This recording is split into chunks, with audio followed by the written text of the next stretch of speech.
One of the things you've discovered in algebra is that the symbols and notation you use are really important. Use the right symbols and you have an easier problem. In this module, we'll look at some new symbols for some old ideas. Take a good look. You're going to be seeing a lot of them from now on.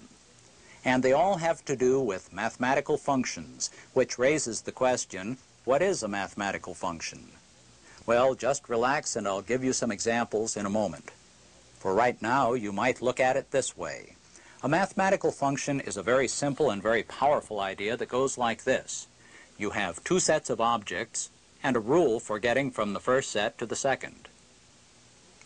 There are fancy names for the first and second sets, and a basic rule that says as soon as you pick something from the first set, you have just one corresponding thing in the second set. You don't have a choice. Each x has one and only one corresponding y. Simple. Here's the first example, a function using numbers and an easy rule. Pick any number that's in the domain, or first set, square it, and you have the corresponding number in the range, or second set. The second number depends on the first. That's why it's called the dependent variable. The idea is new in a way, but we can express the same thing in terms that are very familiar to us. The rule for x and y becomes a formula. Y equals x squared.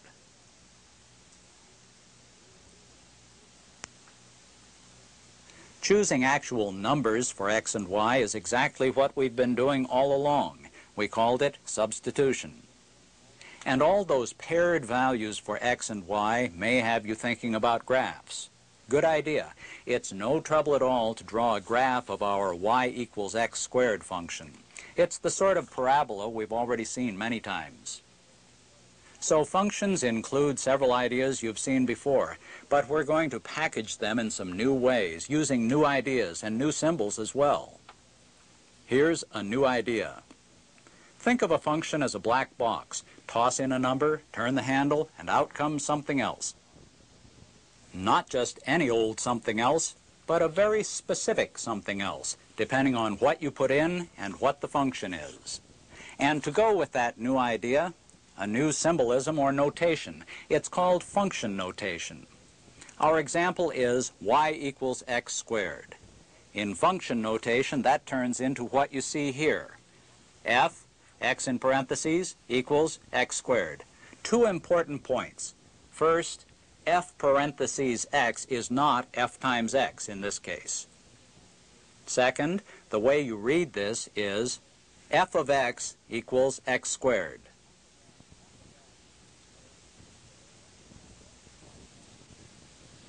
What does that mean? Go back to your black box. It means if you take this function machine f and pop in an x at one end, an x squared will pop out at the other end. And you can substitute any other letter or number you like in place of x.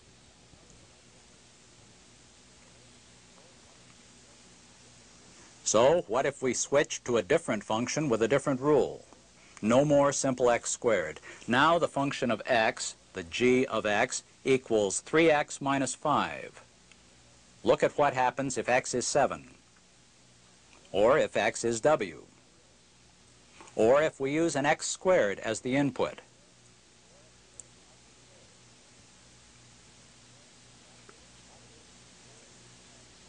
That gives you the whole basic idea. Now take a look at this one on your own. Given the function h of x equals 2x cubed minus 4, find the output of the function machine in these two cases, where in place of x we have 2 and where we have a.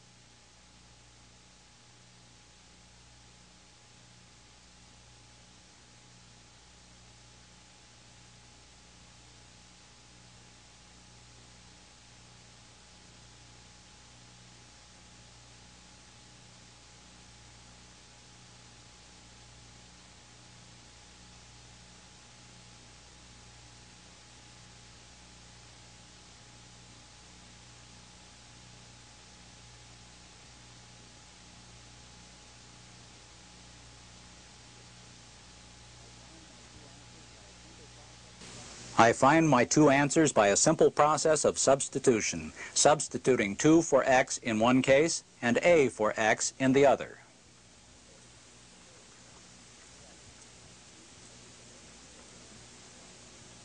This is a very simple idea, but it's also extremely useful and important in all sorts of unlikely places. Hang on to it. You'll need it. The simplest and easiest type of function is linear.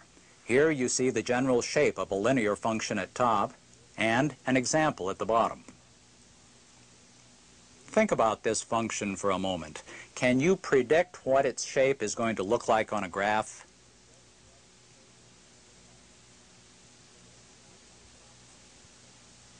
It comes out like this. Think of the function value as y, and you get your favorite kind of straight line graph.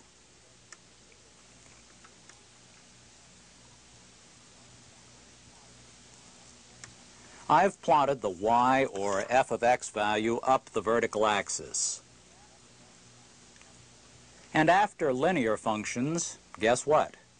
Quadratic functions. And just as you expect, quadratic functions have squares, like the example here. And when we graph quadratic functions, we always get a parabola.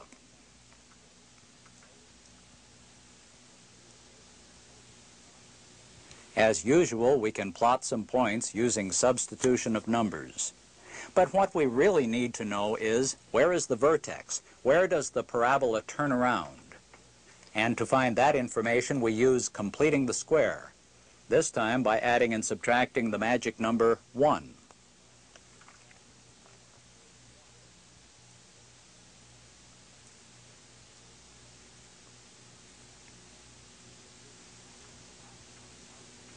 If you've forgotten how to calculate the magic number to add, you should review the separate module on completing the square. Now look carefully at our shape. We want to know what value of x will give the function the smallest value. The bracket is a square, so its smallest possible value is 0. In that case, the value of the function is the 2 that's left. That's the minimum y value. Now, when did that happen? When the bracket is 0, which means x must be -1.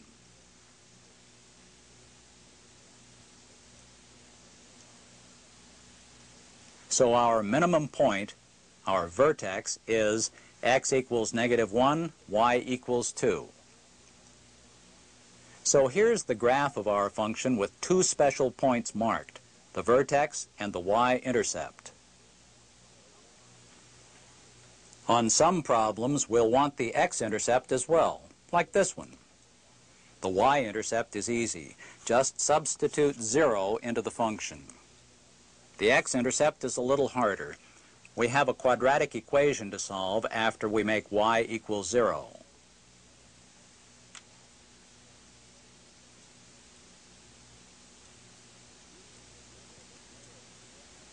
Use whichever of the 4 methods of solving quadratic equations you like best.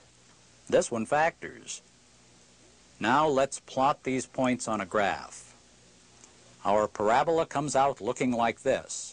But we still want to know the vertex, so we'll find it in the easiest way possible by giving the job to you. Find the vertex by completing the square and then come back.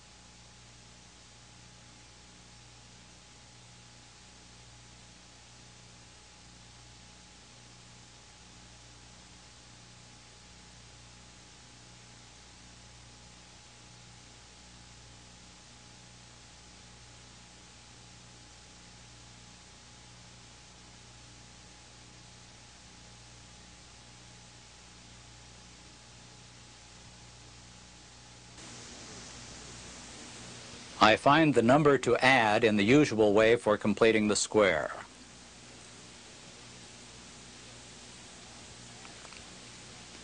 I add and subtract it,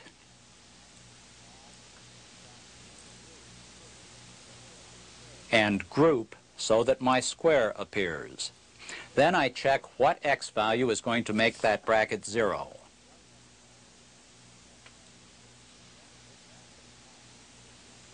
Then the y, the function value, is what's left. That gives me the x and y values of the vertex, and here's my completed graph. Of course, you can plot other points if you want to, but we have the important ones here. Now, one final trick. We set up our functions right from the beginning with a very clear direction, from first set to second set. A question: what happens if we go backwards? Well, our first question is, what does that mean, to go backwards? It must mean that all the x and y values get interchanged.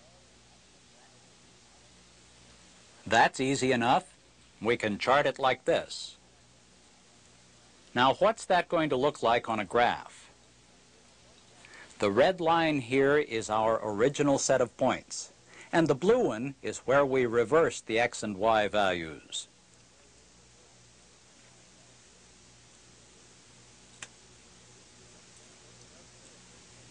If you look carefully at this picture, you can see what's happened. Here we've also drawn in an extra line where y equals x. And you can see that the points on our two other lines all come in pairs, mirror images of each other across that y equals x line.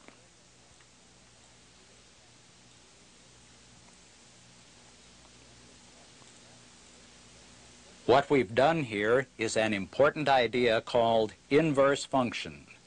It's like the opposite of our original function. We've seen the geometry. Now what about the algebra? Here's the equation for the first of our lines. How do we get the equation for our inverse function? Well, to get our points on the graph, we just interchanged x and y like this. This is the equation for our other line, but to write it as a function, we still need to solve for y on its own.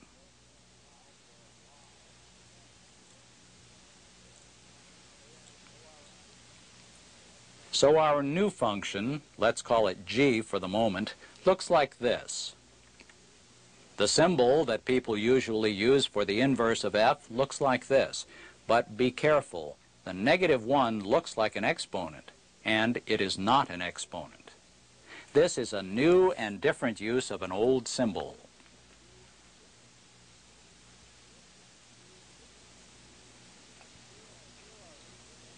Now, here are the rules we just used to find the algebra formula for inverse. Study them for a moment so that you can try them out on the next example.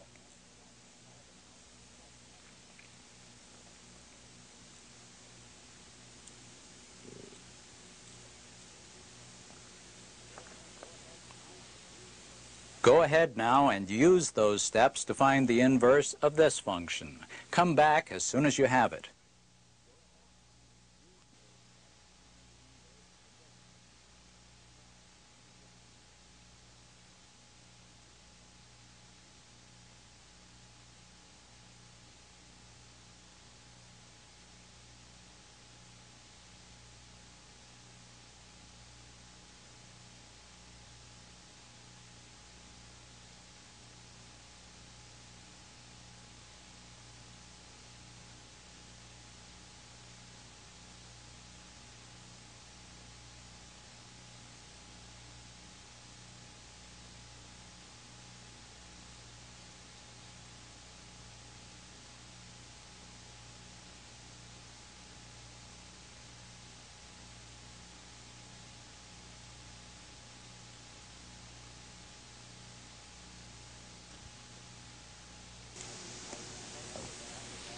I replace f of x by y. Then I interchange x and y. I solve for y, and then replace y with f to the -1.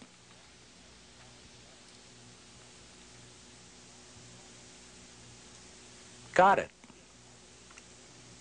In another module, you'll find that we use the idea of inverses when we define two new types of function.